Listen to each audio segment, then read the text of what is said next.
아직 조금 안 됐네. 조금 안 오셨네. 일단 오전에 어떤 거 봤어요? 발달 봤었죠, 발달. 오후에는 구조인데 구조도 굉장히 시험에 잘 나와요. 구조도. 발달은 역관죄, 그 다음 실적죄의 대표 관료죄. 서로 뭐 하면서?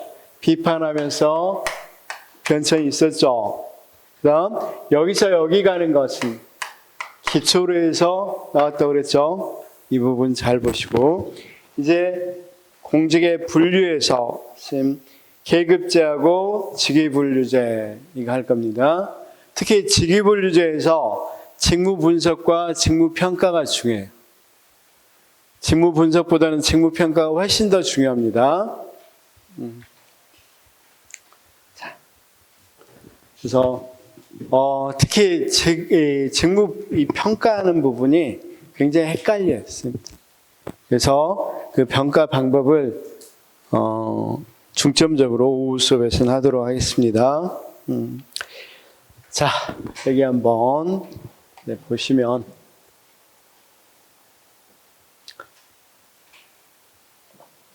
자, 역관죄 받고 구조를 보면 구조에는 구조 또는 분류에는 뭐가 있습니까? 계급제하고 직위 분류제. 자, 계급제는 우리가 아까 뭐하고 연관해서 봤어요? 직업 공무원제. 그쵸? 우리 쌤 이제 왔으니까 다시 한번 오전에는 발달하고 오후에는 구조할 건데 구조는 계급제하고 직위분류제로 나눠진다. 그렇죠? 계급제는 뭐냐? 그러면 거기 보니까 의의에서 공직 분류는 공무원의 직무를 일정한 기준에 따라 구분해서 정부 조직 내에 작업 구조를 형성하는 과정 및 그 결과를 의미한다. 그래서 공직 분류를 뭐 어떤 것 중심으로? 인간 중심으로 하는 것을 말한다고 그랬죠. 그래서 인간 중심으로 공직을 분류하는 겁니다. 우리 약간의 뭐 직위분류제적 요소가 있지만 우리 어떻게 뽑아요? 9급, 8급, 7급 8급은 안 뽑지만 9급, 7급, 5급 이런 식으로 뽑죠. 그래서 9급에서 뽑아서 쭉 이렇게 승진시키죠. 이런 것들은 인간 중심. 조금 이따 직위분류제 보면 구분될 수 있을까요? 직무 중심이 어떤 거고 인간 중심이 어떤 건지. 자, 그럼 공무원은 개개인의 자격과 능력을 기준으로 계급을 분류하고 개인에게 부여된 계급 따라 직무가 부여되는 제도다. 그래서 쌤들은 지금 어떻게 뽑았어? 직무 분석하고 뽑은 거야? 아니면 9급 이렇게 해서 뽑은 거야? 일단 이런 식으로 해서 뽑는 게 원칙이죠.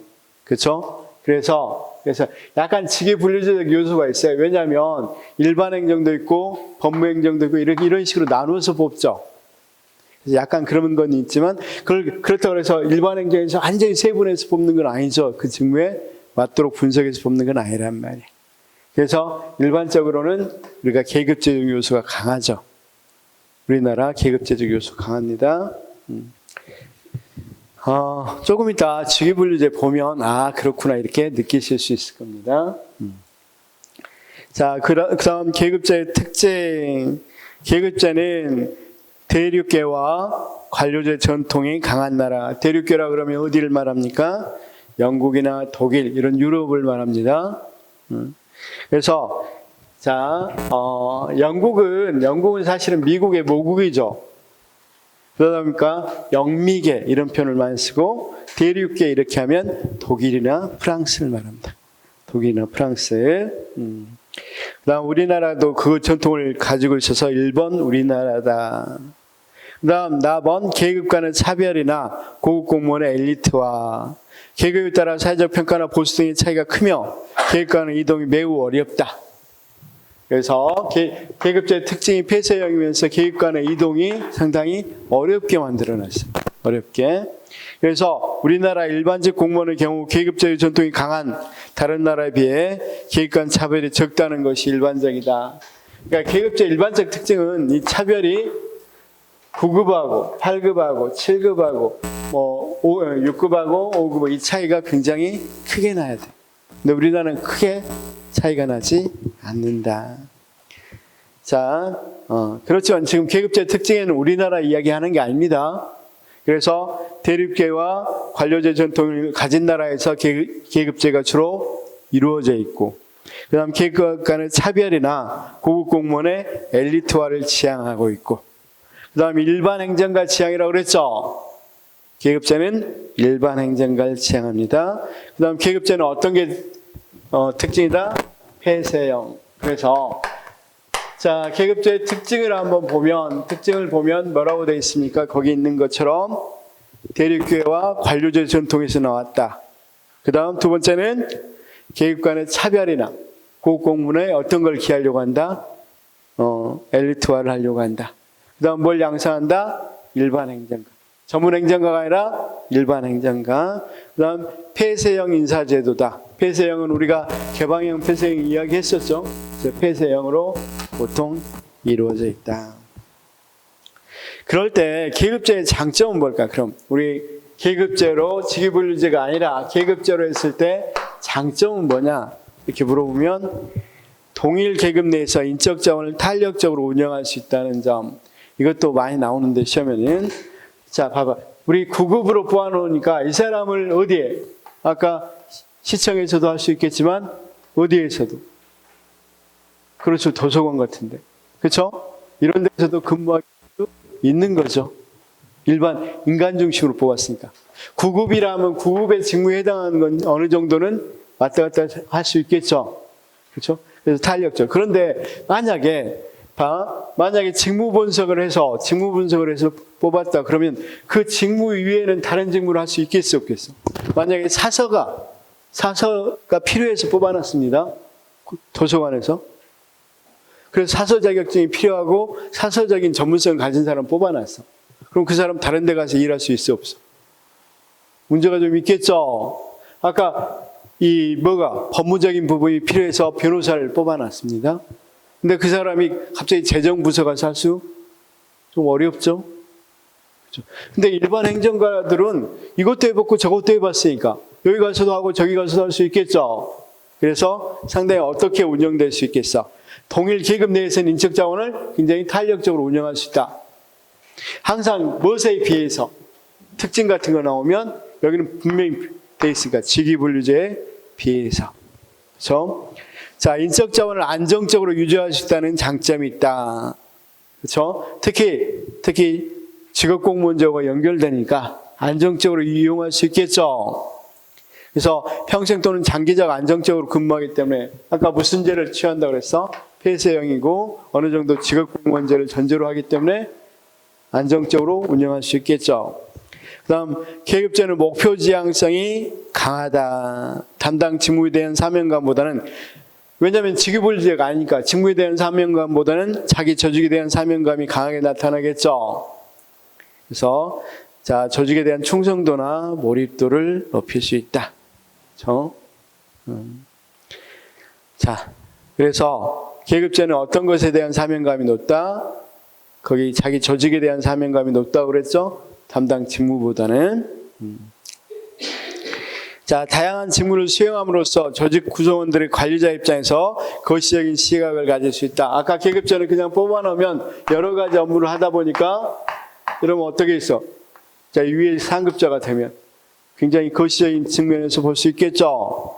그래서 조직 구성원들이 관리자 입장에서는 거시적인 시각을 가질 수가 있다. 근데 단점은 뭐야? 단점. 직무보다는 조직을 우선시하기 때문에 전문성은 약화될 수밖에 없겠죠. 그래서 직무의 전문성이 약화될 수 있겠고 너무 폐쇄적이니까 폐쇄적인 문제점이 뭐가 있어? 환경의 적응성이 상당히 떨어지죠. 환경의 적응성이 떨어진다. 그래서 외부 환경의 변화에 둔감하기 쉽다. 그 다음 이 계급제를 하다 보면 주로 자 뭘로 하겠어요? 직위분류제와 달리 연공서열로 많이 되겠죠. 인간 중심 관리다 보니까 인간으로 뽑아놨으니까 연공서열 중심으로 될 가능성이 커진다. 보수와 직무 관련성이 굉장히 약해집니다. 그죠? 그래서 보수하고 직무하고 관련성이 굉장히 어떤 일을 하느냐? 자, 쌤, 구급이면 동일하게 준단 말이에요. 근데 구급도 같은 구급입니까? 사실은 굉장히 어려운 일 하는 구급도 있죠. 힘든 거. 환경 자체가 굉장히 여러 군데에서 근무하는 구급하고 그냥 일반적으로 굉장히 에어컨 속에서 시원하게 하는 구급. 뭐 그런 구분해서 줍니까? 아니면 구급이면 똑같이 줍니까? 똑같이 주니까 직무하고 보수가 연관이 없죠. 만약에 직무 분석 같은 경우는 이런 거 있어요. 간호직 같은 경우는 간호사, 뭐 책임 간호사, 그다음 뭡니까? 간호관리자, 뭐 이런 것들이 있거든요. 이런 것들이 있어서 이 사람들 보수가 다 다릅니다. 왜냐하면 이 사람들 보수를 정할 때 간호사는 제일 중요한 게 신체적 요소다. 그다음 뭐 기술 요소다. 그다음 뭐 지식 요소다. 그다음 근무 환경이다. 뭐 이렇게 있으면 이게 간호사에서 신체적 요소 1이 있으면 신체적 요소 1등급이면 30만 원 이렇게 딱 정해져 있어. 근데 책임 간호사는 신체적 요건이 더 중요하겠어? 아니면 책임 요소가 더 중요하겠어? 책임성이 중요하겠어? 보통 맡아야 되니까 책임성이 중요하겠죠. 그럼 책임 요소가 여기는 1로 쳐준단 말이에요. 그러면 책임 요소가 1이면 이게 표가 있어요. 표가. 보통은 1등급이면 얼마 이런 표들이 있어요. 신체적 요소로 1등급이면 30만 원, 2등이면 25만 원, 3등급이면 뭐 이렇게 또는 가나 다로 나눠져 있거나. 그럼 여기는 책임성은 좀 책임성에 대해서 높게 쳐준다면 이를테면 가등급 1등급이면 50만 원, 2등급이면 뭐 45만 원, 3등급이. 근데 여기 보면 신체적 요소는 여기서는 1등급이어야 되니까 30만 원 받을 수 있겠죠. 근데 아까 책임 요소는 4등급이다. 그럼 이 사람들은 여기 책임 요소 4등급에 해당되는 20만 원을 받게 돼. 그럼 종합해서 월급이 나오겠죠? 월급이 나오는데 여기는 뭐 이를테면 220만 원이 나왔다. 여기는 250만 원이 나왔다. 그런 요소들은 뭐 때문이냐면 여기는 책임 요소가 훨씬 더 중요한 일에서 근무하고 있잖아. 물론 신체적 요소는 조금 덜하지만 이 사람들은 직접 일을 안 하니까 주사 놓거나 이런 거 안 하니까 신체적 요소는 훨씬 덜 들죠. 힘이 덜 들겠잖아. 책상에서 앉아서 하는 거니까. 그런데 그 요소는 여기서는 크게 안 쳐주니까 1등급이야 30만 원, 여기는 1등급일 때 50만 원 이렇게 쳐준단 말이에요. 그러면 일단은 봐봐. 이런 직무를 뭘 받고 있느냐에 따라서 보수가 다 어때? 완전히 밀접하게 연관돼 있죠. 우리나라는 우리가 일반직으로 뽑는 경우는 직위분류법보다는 계급제로 하니까 이렇게 명시적으로 구분 안 하는데 이게 직무가 꼭 필요한 직무들이 있죠. 전문적인 직무들. 이런 것들은 직위분류제를 많이 도입하는데 우리가 간호직 같은 경우는 이렇게 직위분류제로 돼 있어요. 그럼 이런 것들은 무슨 의미인지 알겠죠? 그러면 어디서 근무하고 어떤 것이 어떻고 그러면 봐봐요. 간호사들도 뭐 A 간호사, 뭐 현장 근무 간호사, 무슨 간호사로 나누어져 있다면 신체적 조건이 여기는 1이겠지만 여기는 신체적 조건이 더 낮을 수도 있겠죠. 그러면 그들 간에 봉급 차이가 있겠어, 없겠어? 있겠죠. 그래서 직무와 뭐하고 관련성이 굉장히 높아요. 보수와 관련성이 직위분류제는 굉장히 높단 말이에요. 그런데 우리가 어떤 것은 구급이면 우리 그냥 같이 들어가면 사실은 어디에서 근무하는 게 제일 힘들어. 대면 업무하는 게 되게 힘들죠. 안에서 근무하면 조금 더 낫죠. 그런데 어때? 똑같이 받잖아. 물론 일부 수당이 있긴 하지만 일반적으로는 거의 비싸게 받죠. 똑같이 받죠. 그래서 보수와 직무 관련성이 약해진다 이 말이에요. 이해됐죠?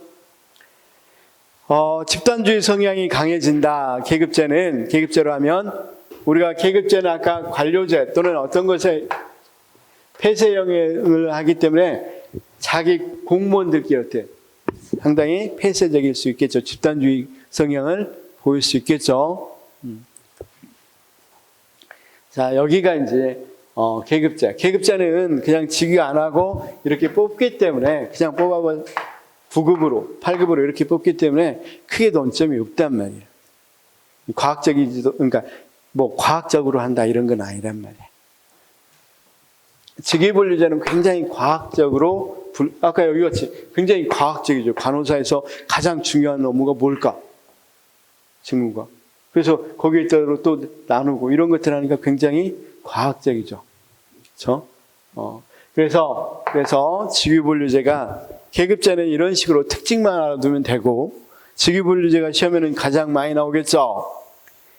자, 거기 의의 봅시다. 직위분류제. 직위분류제는 모든 직위를 직무 종류와 곤란성 및 책임다에 따라 직군, 직렬 및 직급별로 분류하는 직무 중심의 공직분류제도야. 직위, 그 다음 직렬, 직급 뭐 이런 걸로 분류한단 말이에요.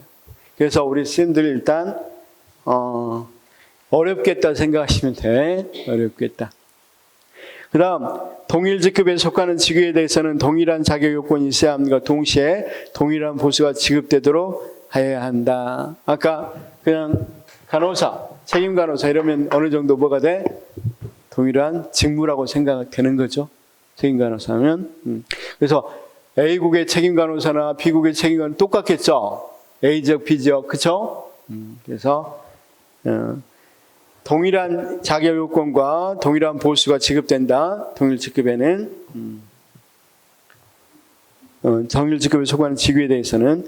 그 다음 직위 분류제는 조직 내부의 수직적 분화보다는 뭘 강조한다? 수평적 분화를 강조한다. 그러니까 쌤 9급이냐 8급이냐 이게 중요한 건 계급제라고 그랬죠.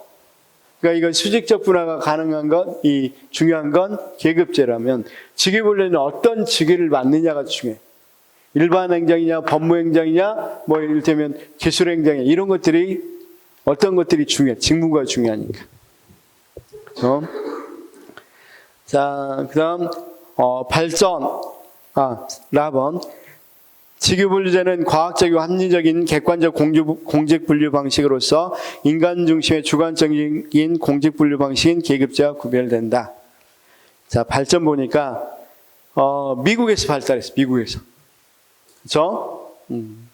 과학적 관리 운동 영향으로 직무 분석과 직무 평가 방법이 발달하였으며 이것이 정부 개혁 운동에 영향을 미치면서 전략과 능률을 위한 정부 개혁 운동으로 발달했다.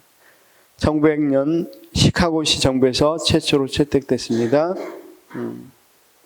자, 실적주의 발전으로 각 직책에서 요구된 지식과 기술을 가진 사람의 채용을 강조했었다. 이것도 하나의 발전의 계기가 된다. 직위분류제. 그렇죠? 자, 그러면 이렇게 조금 알아둡시다. 어쨌든 실적주의를 바탕으로 해서 우리가 직업공무원제가 나왔고, 그렇죠? 어느 정도 실적주의를 바탕으로 해서 또 발달할 수 있었던 게 직위분류제였다. 이렇게 이야기하면 되겠죠? 자, 그 다음 직위분류제의 특징 보면 사회적 출신 배경이나 학력 등과 관계없이 개인이 지닌 담당 직무 업무 수행 능력과 지식 기술을 중시한다. 라번. 자, 직위분류제는 개방형이라고 그랬죠. 거기에 직무에 맞으면 뭐 한다? 채용하니까. 아까 법무 직무가 있다 그러면 변호사를 채용한다든가 이렇게 할 수 있으니까 개방형 인사제도고. 자, 그 다음 답은 자, 노동과 분할을 기본으로 하는 전문적인 분류 체계로서 적재적소의 배치가 가능하며 전문행정가라고 그랬죠. 전문행정가. 다음 답은 신분상의 관계가 아니라 직무상 관계이기 때문에 위화감이 크진 않아. 쌤 이런 것들은 계급제를 하는 경우는 사실은 우리나라도 마찬가지였지만 우리나라 조선시대도 계급제죠. 그렇죠? 뭐 상급, 당상관, 당하관 뭐 이렇게 나눴잖아. 그러니까 계급제니까 어때? 굉장히 계급 의식이 강했죠. 근데 미국 같은 경우는 직무니까 상사라 하더라도 직무회로 상사지 인간관계의 상사라고 생각 안 한단 말이에요. 인간 중심. 그렇죠? 그래서 보통은 계급 이시는 위화감이 크지 않아요. 직무분류제를 하게 되면. 그 다음 마번 직무분석과 직무평가를 통해 객관적 기준을 마련함으로써 채용이나 훈련 수요를 측정하거나 근무 성적 평정 등을 할 때 인사행정의 합리성을 도모할 수 있겠다. 자, 쌤 이렇게 해서 뽑았으면 간호사를 이렇게 했으면 간호사에게 어떤 게 필요한지에 대해서 명확히 알 수 있겠죠. 그렇죠? 그러면 우리가 연수할 때 이런 것에 더 비중을 두고 덜 중요한 것들은 비중을 덜 둘 수도 있겠죠. 그러면 그냥 일반적으로 연수하는 것보다 훨씬 합리적이고 과학적으로 연수할 수 있겠죠. 그렇죠? 필요한 걸 제시해 줄 수 있겠잖아요. 자, 그래서 그런 말들을 들어가면 맞는 겁니다. 직위불재와 관련 개념, 그래서 직위, 직급, 등급, 직군, 직렬, 직류 이런 거 있죠. 자, 이게 좀 제가 이 순서가 여기라고 생각했으면 스님들한테 표를 하나 가져오려고 했는데 자료를 가져오려고 했는데 갑자기 오늘 하게 돼가지고 자료를 안 가져왔습니다. 못 가져왔죠? 가져온 게 아니라. 그래서 거기 보시면 한번 거기 164페이지 한번 볼까요? 164페이지.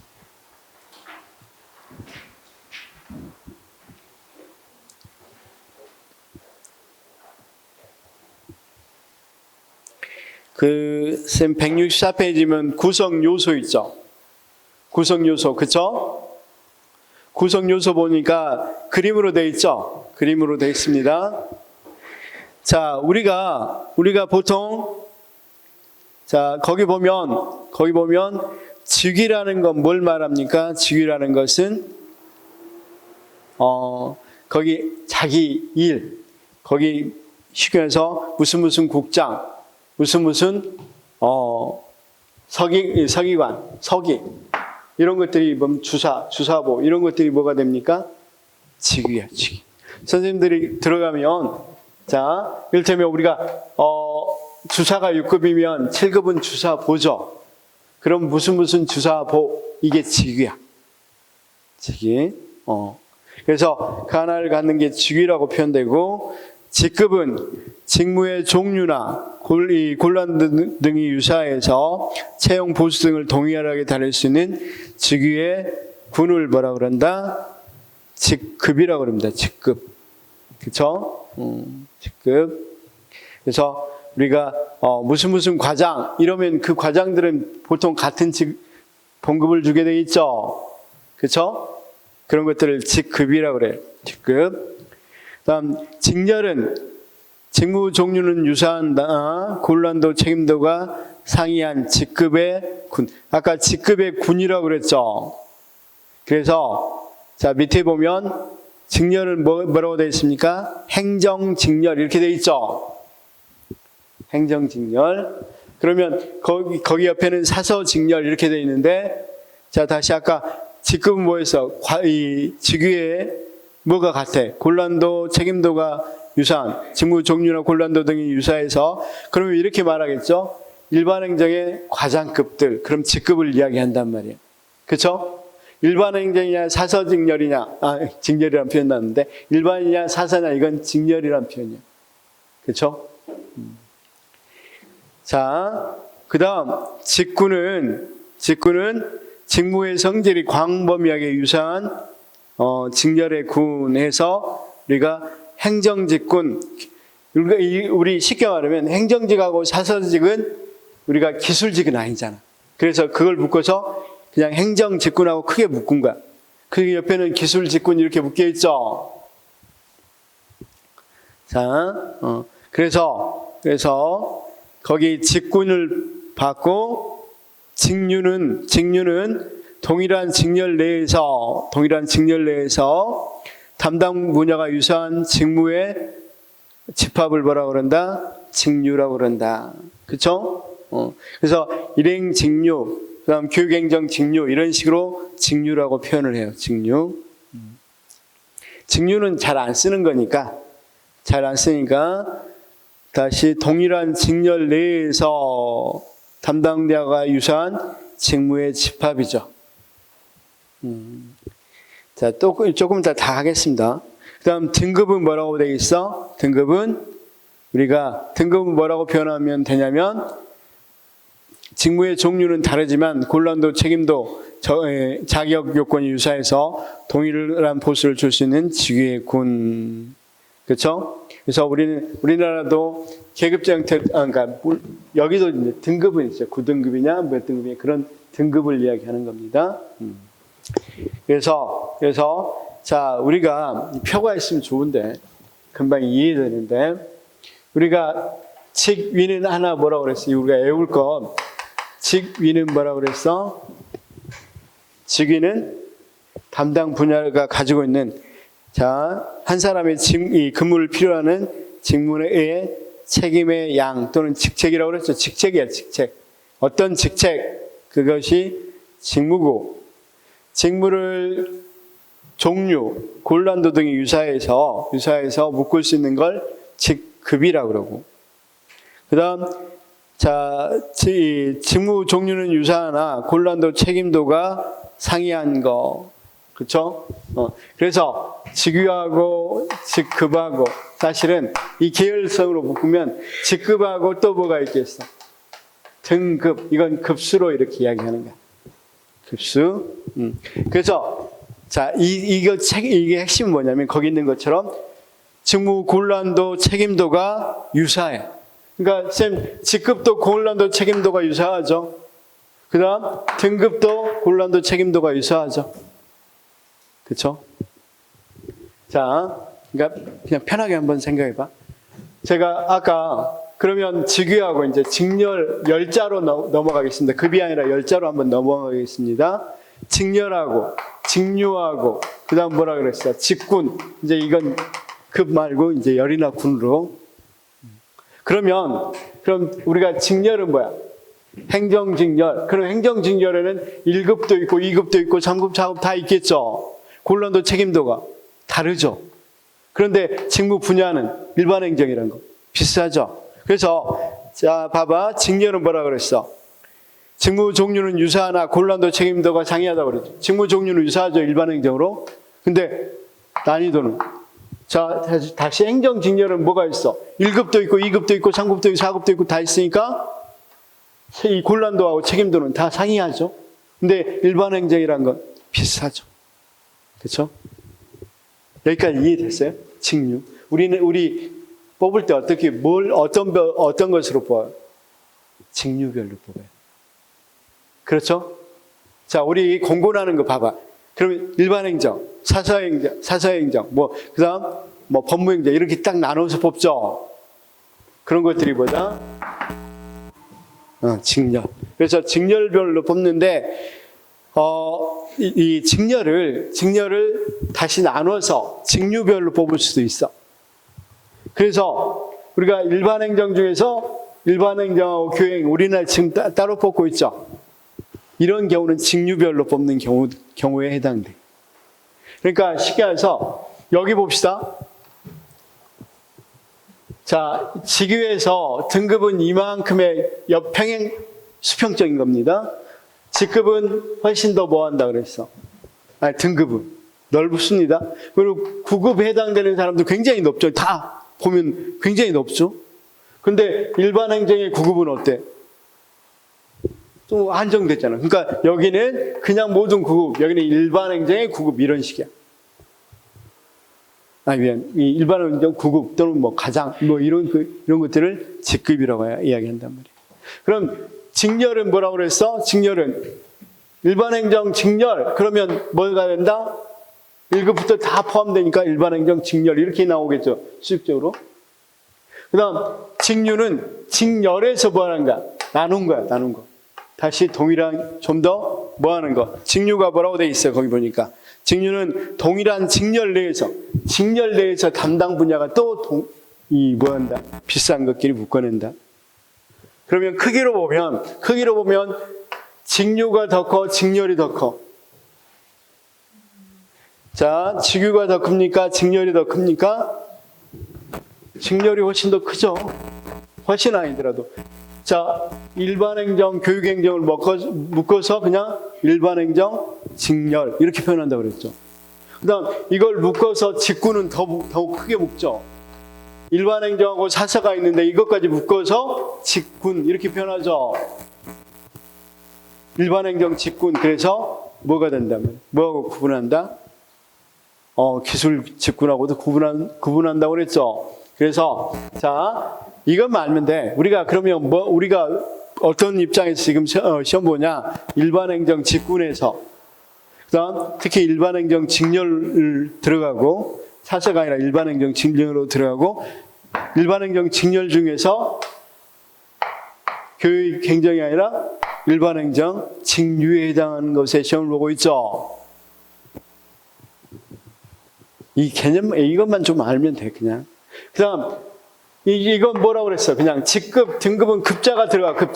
급자는 그냥 수평적으로 나눈 거야. 수평적으로. 아까 구급 일반 구급 전체 이게 등급이죠. 우리 9급으로 응시하죠. 5급으로 응시한 사람도 있고 7급으로 응시한 사람도 있죠. 그건 등급입니다. 근데 등급 중에서 우리 9급 중에서 일반행정 9급으로 한다. 그러면 그것보다 직급이 된다. 이해됐어요? 그러면 이 급자가 나오면 우리가 풀어서 이해하면 난이도 고난도는 다르단 말이야. 난이도 고난도는 미안해. 난이도 고난도는 같단 말이야. 9급 또는 9급 일반행정 이러니까 난이도 고난도는 같을 거 아니야. 비쌀 거 아니야. 단 직무 분야는 여러 분야에서 포함시킬 수 있으니까 어느 정도는 다를 수 있게. 여기는 직렬, 직류는 일단 난이도 고난도가 다 다른 거죠. 일반행정 1급도 있고 2급, 3급, 4급 다 있다고 그랬죠. 그래서 우리가 이걸 이제 풀어서 할 때 항상 앞에 직무의 종류, 고난도 등이 유사하다 그러면 급자로 가야 돼. 직무 고난도나 책임도가 유사하다 그러면 급자로 가야 됩니다. 5급이든 9급이든 급자로 가야 됩니다. 그래서 우리가 이 유사하나 채용 보수 등을 동일하게 다룰 수 있는 직위의 군은 직급이고 등급 보니까 뭡니까? 직무의 종류는 여기는 뭐다? 여기하고 여기 차이는 뭐겠어? 여기 차이는 일반행정 9급이니까 직무의 종류가 일반행정이죠. 유사하죠. 그런데 그 다음 고난도 책임도도 거기 보니까 직급은 직무의 종류, 고난도 등이 유사하다고 그랬죠. 그런데 등급은 직무의 종류는 유사한 거 아니죠. 모든 9급 하는데 전체 9급이니까 기술직 9급도 있고 일반행정 9급도 있고 그렇죠. 그러니까 직무의 종류는 동일하지 않지만 어떤 건 동일하다? 고난도, 난이도, 그렇죠? 책임도. 그래서 다시 직급은 시험 문제 풀어서 나오면 무엇은 동일하다고 돼 있어야 돼? 급자가 들어가면 고난도라든가 책임이라든가 이런 것들은 비슷해야 되겠죠. 그렇죠? 거기 이 고난도 책임은 둘 다 비슷한다. 그렇죠? 여기는 비슷. 대신에 여기는 직무의 종류까지 종류까지 유사하는 건데 여기는 직무의 종류는 다르죠. 이거 차이죠. 이거 차이만 잘 보면 되겠죠. 여기서는 급자에서는. 그러면 이쪽으로 가면 이쪽은 직류를 조금 제외해보고 생각해봅시다. 직렬하고 직군하고 비교해보면 직렬은 고난도 책임도가 다르죠. 이걸로 구분해야죠. 급하고. 열자가 들어가면 일단 이 열자나 이런 다른 용어가 들어가면 뭐가 달라? 우리가 고난도 책임도는 다 다르죠. 일반행정 뭐가 있다 그랬어? 1급도 있고 9급도 있다 그랬죠. 고난도 책임도가 다릅니다. 그 다음 직군도 역시 당연히 여기 일반행정 직군 그래도 훨씬 더 넓은 번역이고 고난도 책임도가 다르죠. 그래서 읽어봅시다. 직렬, 직무 종류는 유사하나 고난도 책임도가 상이한다. 등급, 직군, 직무 성질이 광범위하게 유사한 직렬의 군 이렇게 돼 있죠. 그렇죠? 그래서 여기하고 여기 나누는 것은 뭐라고 생각하면 돼? 고난도, 책임도는 뭐다? 책임도가 상이하다. 그렇죠? 이걸로만 먼저 무조건 이걸로 나누면 돼요. 여기는 고난도 책임도가 상이함 뿐만 아니라 직무를 여기보다는 더 광범위하게 묶었죠. 그 다음에 여기는 뭐다? 여기 직군은 광범위하게 묶었죠. 직류는 직렬을 다시 세분화해서 들어간 걸 말해요. 그렇죠? 의미는 알겠어요? 아니, 어떻게 짜여져 있는지는 알겠어요? 현직에 가시면 금방 아는데. 현직에 가시면 금방 이게 뭐다는 정도는 아는데. 그래도 지금 우리도 알 수 있는 게 직렬은 알잖아. 우리 직렬별로 뽑잖아. 근데 가끔 어떤 것은 직류까지 들어가서 뽑는다 그랬죠? 일반행정, 교육행정. 이렇게 나누어서 보고. 그렇죠? 자, 직구는 우리가 더 크게 뽑는 거야. 근데 우리 직군으로 뽑질 않아. 그렇죠? 뭐 일반행정이라 해서 모든 사람들 똑같이 뽑진 않잖아요. 세분화해서 뽑죠. 일반행정에서도 사서직이나 뭐 간호직이 나누어서 뽑죠. 그래서 자, 이해는 됐으면 좋겠습니다. 직군은 자, 우리가 어떻게 뽑는다고? 일반행정 직군에서 그다음 사서가 아니라 사서직렬이 아니라 일반행정 직렬로 그다음 교육행정이 아니라 일반행정의 직류로 뽑히죠. 만약에 우리 쌤들이 교육행정을 했다. 그러면 어떻게 해야 되겠어? 일반행정 직군에서 일반행정 직렬인데 교육행정 직류로 시험 보는 거죠. 이해됐어요? 그 다음 우리 쌤들은 어떤 직급으로 표현하면 9급 일반행정 9급.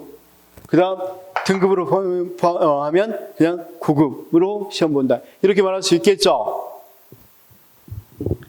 어려워요?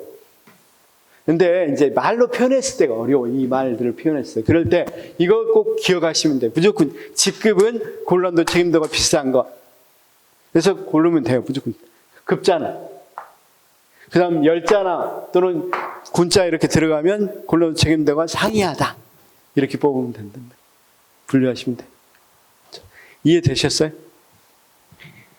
그래서 일반적으로 그걸 기준으로 해서 이 문제에도 상당히 많이 나오는 상당히 많이가 아니라 기본적으로 내는 문제 중에 하나입니다. 직류, 직렬 이런 개념들. 자, 한 번만 연습해 볼까요? 우리 뒤에 자 225페이지 52번부터 한번 이 앞에도 있는데 여기서부터 한번 풀어보겠습니다. 어차피 이것만 한번 보려고 하는 거니까 52번 미안해요. 225페이지 52번 거기 직렬 나왔죠. 직렬이면 뭡니까? 어디입니까? 우리가 일반행정 직렬로 본다고 그랬죠. 그럼 곤란도 책임도가 상이해야 되겠죠. 그 말이 들어가 있는지 봅시다. 곤란도 책임도 정도가 서로 다른, 맞죠? 거기 직무의 종류가 유사하고, 맞죠? 맞고. 직급 나오면 뭐가 해야 돼? 직급이네요. 급이니까 곤란도 책임도가 유사해야 된다고 해야 되겠죠? 거기 그렇게 써져 있는지 봅시다. 직무의 종류, 곤란성, 책임도가 상당히 유사한다. 맞죠? 그 다음 직위, 일인의 공무원에 대해서 부여할 수 있는 책무와 책임 맞고. 직군은 동일한 직렬 내에서 담당 분야가 같은 직무이고. 말이 아니죠? 이건 뭘 설명하고 있어? 동일한 직류 내에서 담당 분야가 같다. 일반행정에서 담당 분야가 같은 일반행정과 교육행정 이렇게 나누는 걸 말한다 그랬죠. 그래서 마지막은 55번은 뭐가 되겠어? 직류, 그쵸? 자, 거기 문제가 조금 있는데 거기는 그 정도로밖에 안 나왔습니다. 쌤 12번 문제 한번 보고 넘어가 볼까요? 223페이지 12번 직위 분류제에서 직무의 종류, 곤란성, 책임도가 상당히 유사한데요.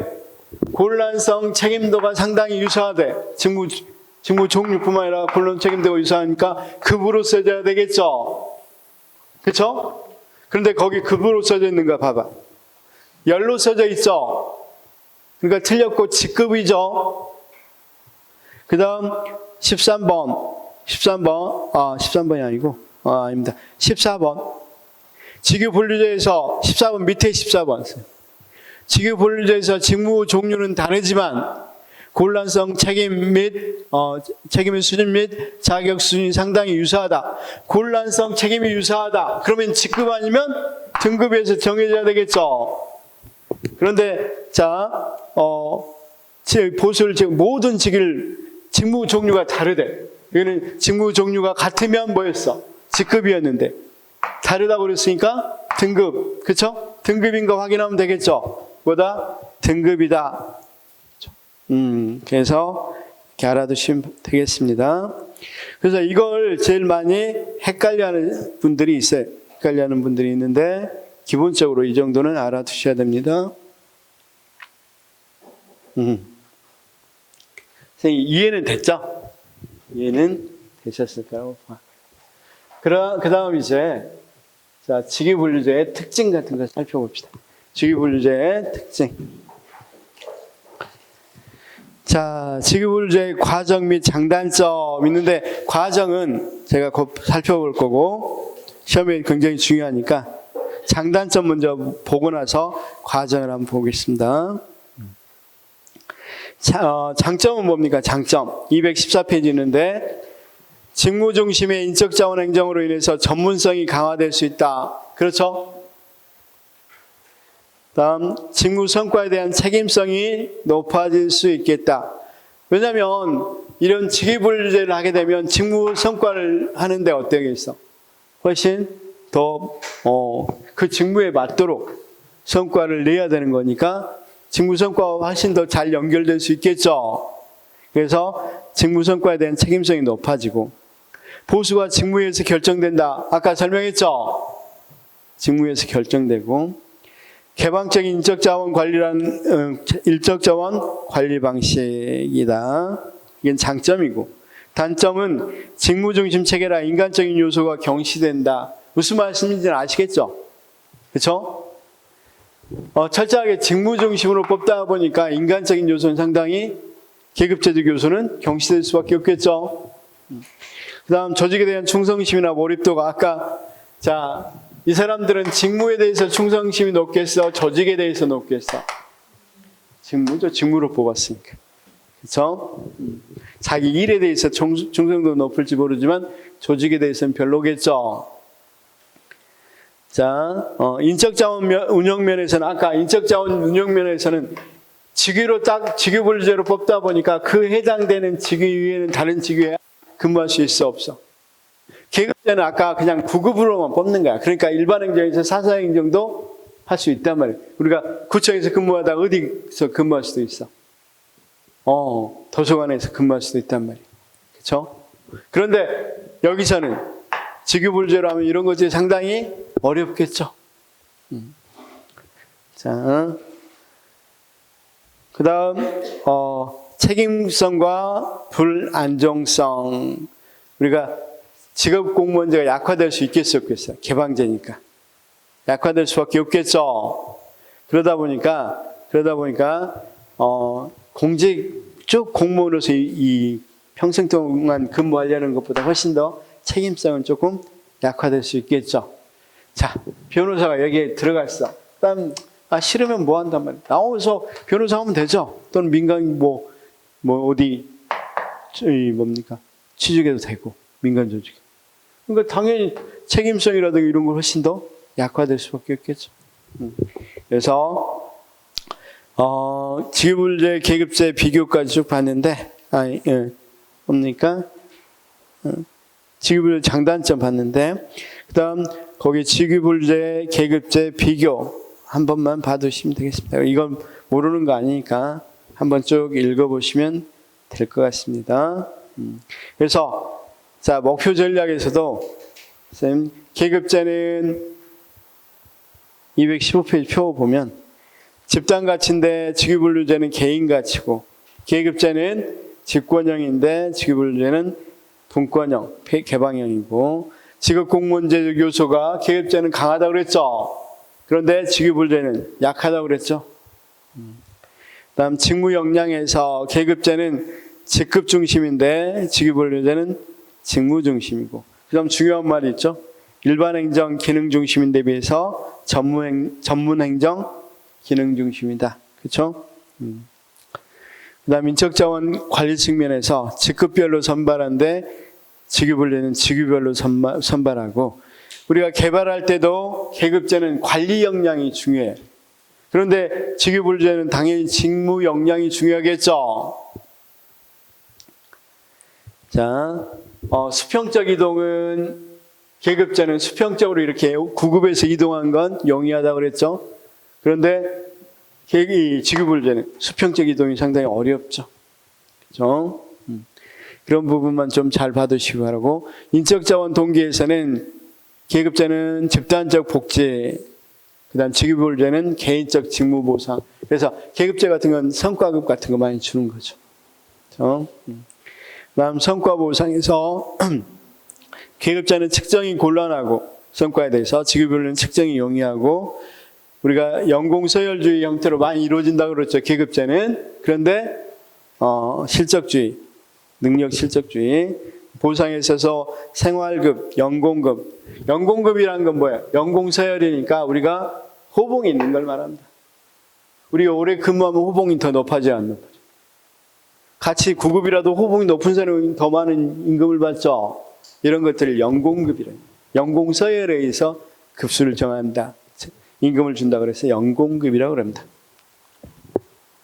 연공급하고 어울리는 건 계급제죠. 그 다음 우리가 직무급, 성과급하고 어울리는 건 직위분류제다. 그렇죠? 이렇게 알아두시면 되겠습니다. 자, 그 다음 이제 거기 직무분석의 직위분류제 과정, 직위분류제를 하는 과정 하겠습니다. 직위분류제는 과학적 과정이라고 그랬죠. 자, 우리가 계급제는 그냥 9급, 8급 이런 것들이 어떤 역할을 한다 이 정도 하면 된단 말이에요. 근데 직위분류제는 직위에 따라서 다 나눠야 되겠죠. 그렇죠? 일반 행정은 뭐 해야 되고 사서직은 뭐 해야 되고, 그렇죠? 이렇게 나누어야 되니까 직위분류제는 훨씬 더 뭐다? 복잡한 과정을 통해서 만들어진다. 과학적인 과정을 통해서 만들어진다. 그렇죠? 그럴 때 5단계로 보통 나누어져. 어떤 거 하냐면 직무조사를 해요. 그 다음 직무조사가 끝나고 나면 직무에 대해서 뭐 한다? 분석해. 직무 분석하면 이 직무 분석은 뭐 하는 거냐면 아까 이 직무가 일반 행정에 속하는지 이 직무가 사서에 속하는지 이렇게 구분하는 거예요. 그러니까 쉽게 말해서 직무 분석은 처음에는 어떻게 해야겠어요? 이게 일반 행정에 속하는지 기술 행정에 속하는지 이것부터 먼저 구분해 보겠죠. 그 다음 이 직무가 과연 그러면 일반 행정직에 속하는지 사서직에 속하는지, 그 다음 이 직무가 일반 행정인지 교무 행정에 속하는지 이걸 나눈단 말이에요. 그렇죠? 그걸 뭐라고 그래? 직무 분석이라고 그래. 이 직무 분석 다음에 직무 평가는 등급을 나누는 거야. 이제 이 일을 과연 몇 등급으로 할 거냐, 9급으로 할 거냐, 7급, 8급으로 할 거냐, 이걸 정하는 것을 우리가 직무 평가라고 그러고, 이게 굉장히 중요해요, 쌤. 직무 평가가 굉장히 중요한 직위분류제의 가장 핵심이야, 핵심. 그 다음 뭐 한대? 거기 직급 명세서를 작성한대. 직급 명세서를 작성하고, 이걸 이제 정급, 바르게 배치해, 급을 바르게 배치해서 정하는 걸 정급이라고 그래, 정급. 근데 중요한 건 이 두 부분이죠. 여기서 뭘 정한다고요? 아까 직군 정하고, 직렬 정하고, 그 다음 직류 정하고, 이런 것들이 여기서 이루어져. 직무 평가에서는 아까 이걸 9등급으로 할 건지, 이걸 일반행정 9급으로 할 건지, 9급으로 할 건지, 이런 것들을 정하는 게 보다 직무 평가야. 근데 직무 평가가 훨씬 더 시험이 많이 나오고 중요한 과정이. 어려워요, 어려워. 쌤, 생각을 해봐. 이 직무를 딱 보고 쌤들이 나눌 때도 이 직무가 일반행정 직무인지 사서직무인지 또는 일반행정 직군인지 기술직군인지 금방 알 수 있겠어, 없겠어? 직무 성격만 보면. 그건 어렵잖아. 그러니까 금방 모를지 모르지만 어렵진 않단 말이야. 그렇죠? 그런데 당연히 어떤 부분에 있어서는 이걸 어떻게 왜 9급으로 해야 될지, 왜 이걸 8급으로 정해야 돼, 왜 이걸 7급으로 정해야 돼? 이건 굉장히 어려운 일에 속하겠죠. 그렇죠? 보통 이제 직업을 할 때는 뭐 여기서도 아까 간호사, 책임 간호사 이런 것들을 정할 때 여기서 얼마를 주고 이걸 몇 등급으로 할 건지 정하는 게 굉장히 어렵단 말이에요. 그렇죠? 그래서 이 간호사도 어떤 걸 9급 간호를 할지 8급 간호를 할지 이런 걸 정하는 게 간호 행정에서도 굉장히 어려운 업무에 속한단 말이에요. 그걸 정하는 방법은 조금 이따 이야기하도록 하겠습니다. 그걸 뭐라고 부른다? 직무평가라고 그러고 이 부분이 가장 어려운 일이 된다. 이렇게 알아두시면 되겠습니다. 자, 그래서 직무분석부터 쭉 나와 있는데, 자, 직무분석은 그렇게 중요한 부분은 아니라고 그랬죠? 직무분석은 그렇게 중요한 부분은 아니다. 그래도 일단 보시면, 자, 절차. 그래서 우리 요약집에서 볼까요? 165 보니까 수립 절차 한번 나와 있는데 한번 보면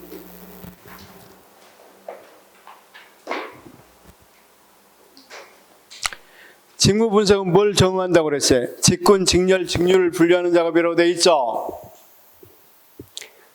직무 분석은 직군, 직렬, 직률을 분석하는 작업으로 되어 있죠. 그런데 직무 평가는 뭐를 정하는 작업이라고 되어 있어? 직무 곤란도의 상대적 비중 등을 정해서 등급이나 직급을 결정한다고 그랬죠. 그래서 왜냐하면 이게 제일 관심이 커요. 왜냐하면 보수 결정되니까. 내가 얼마 보수를 받을지가 결정되는 거죠. 그러다 보니까 굉장히 관심도 크단 말이에요. 그 다음 직급 명세서하고 정급하고 저기 이렇게 되어 있습니다. 그러면 이제 여기서 이제 제일 중요한 건 전반적으로 이야기할 때 직무 조사하는 부분은 크게 중요하지 않습니다. 직무 분석은 크게 중요하지 않다고 그랬죠. 그 다음 직무 평가하는 방법이 시험에는 제일 많이 나와요. 최근에도 많이 나왔고 거의 대부분 2년에 뭐 3년에 2번 나온다고 생각하시면 돼요. 그리고 어렵게 나온 문제는 다 여기서 나와요. 그래서 이 부분을 정확히 알아둬야, 평가하는 것을 정확히 알아둬야 이 인사행정에 나온 답들은 거의 대부분 90%, 이것만 맞추면 거의 90%를 맞춘다고 생각하면 돼요. 다른 것들은 그냥 애우는 거나 간단한 건데 이건 이해하는데 상당히 어려움을 겪더라고요. 그렇죠? 자, 우리가 아까 직위 분석할 때, 직위 분류할 때 직유, 그 다음 이런 개념들은 다 했었죠. 요소들. 직유하고 뭐가 있었다 그랬어? 자, 급으로 말하면 직급과 등급. 급 아닌 걸로 말하면 직렬과, 그러니까 원래 하면 직류, 직렬, 그 다음 뭐가 되겠어? 직군. 그렇죠? 그런데 원래 분류가 직렬하고 직군만 분류했다가 필요에 따라서 직류까지 분류하게 되다 보니까 직렬을 다시 나눈 거야. 그래서 많은 책에서 직렬, 직군이라고 먼저 쓰고 직류를 제일 뒤에 많이 언급을 해요. 근데 순서대로 말하면 직류, 직렬, 그 다음 직군 이러면 되겠죠. 자, 그래서 이 부분이 굉장히 중요하고 저희 시험이 많이 나오니까 직무평가 부분을 좀 중점적으로 보겠습니다. 먼저 어떤 것부터 먼저 보면 직무조사를 합니다. 직무조사. 그리고 직무조사하면서 직무분석을 하는데 직무조사하고 직무를 분석하는 데 있어서 자, 217페이지 보면 자료 수집 방법이라는 게 있어. 선생님, 직무를 조사하고 어떤 직무인지, 뭐가 해당 직무가 어떤 건지 또는 어떤 일을 해야 되는지를 조사한단 말이야. 그 다음 이제 직무를 분석해 봅니다. 이 직무가 어느 직무인지를 분석해 본단 말이야. 어디에 해당되는지. 그럴 때 최초 자료 수집 방법하고 기존 자료 수집 방법이 있어. 그래서 최초 자료 수집 방법은 자, 직무를 어떤 방법을 통해서 한다. 직무 분석을 할 때 최초로 할 때는 그 직무가 어디에 속하는 것 같냐 하고 인터뷰 같은 거 한단 말이에요. 인터뷰. 그렇죠? 인터뷰를 한다든가 그 다음 설문지 이렇게 질문지를 조사한다든가 또는 직무 분석하는 전문가가 와서 관찰해 본다든가 이런 것들이 최초 자료 수집 방법이고, 이미 기존의 자료가 수집돼 있어. 그러면 어떤 걸 쓴다고? 비교 확인하거나 그룹 토의 기법 같은 걸 사용한다. 그렇죠? 그래서 218페이지 조금만 보시면 좀 밀려가지고, 거기 위에 있는 자료 수집 방법 최는 인터뷰, 설문지, 관찰, 대상자 기록법, 중요사건법, 이건 최초로 했을 때 써요. 최초로 했을 때. 그 다음 밑에 있는 비교 확인법, 그룹 토의 기법, 이건 뭐 할 때 쓴다? 이제 기존에 자료가 있을 때, 기존 자료 수집 방법으로 쓰는 건 비교 확인법이나 그룹 토의 기법이다. 쌤, 이런 것들은 크게 알아둘 필요 없고, 시험 문제에 딱 한 번 나왔습니다. 이게 이제 이 직무 평가 중이니까 중요하니까 여기까지 한번 OX 풀고 쉽시다. 223페이지 보면, 223페이지.